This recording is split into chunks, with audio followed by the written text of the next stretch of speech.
online and on your smart speaker. Find your career in civil construction at Wagner Corporation. Now hiring. Visit wagnercorporation.com.au. Hit News Briefing. Hi there, Courtney Thomas with a local news briefing.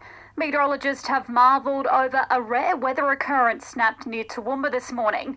Known as fog blow, the weather event has similar origins to a rainbow but is drained of its colour due to a scattering of sunlight and foggy conditions. It's as apparent temperatures plunge to as low as -7 across the Darling Downs. Here's the Weather Bureau's senior meteorologist, Harry Grant, who fills us in with just how cold it got. The coolest spot in the state, Wellcamp Airport, up on the Darling Downs, -2.3 degrees, but really widespread temperatures in the negatives. Kingaroy, -1.9, Gympie, 0.8 degrees. Heading for maximum temperatures a few degrees below average as well, generally around sort of the 18-degree mark. Obviously a bit cooler if you are up in the range, around 11 degrees in Toowoomba and Stanthorpe today. We're not expecting any reprieve over the weekend too. The cold snap's expected to last until about Wednesday next week.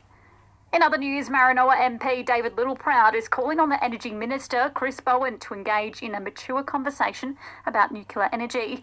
The Nationals leader asked Bowen to consider the source as the East Coast struggles with a power shortage. This isn't going to be short term, this is long term. This is about having a mature conversation. I thought the Prime Minister wanted to bring a new political construct. All we've got is Chris Bowen yelling and screaming. They're very keen to look at hydrogen as a long-term model for baseload, because this is about baseload reliability.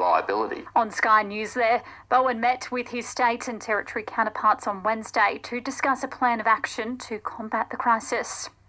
And police culture will be put in the spotlight with a commission of inquiry into the service's handling of domestic and family violence holding its first sitting today in Brisbane. An independent board will examine whether issues with culture within the Queensland Force negatively affected police investigations. The way complaints were handled will also be assessed. It's expected to take 4 months to complete. The final report is due to be handed down in October. Wherever your journey takes you, insist on quality and reliability. Insist on an Australian-made Century battery. Find yours today at centurybatteries.com.au. Mostly sunny conditions in Toowoomba for the rest of the afternoon with a top of 11. Similar conditions for our weekend with things not warming up until mid next week. And our listener app is your new home of local news. Download to listen live or on demand now.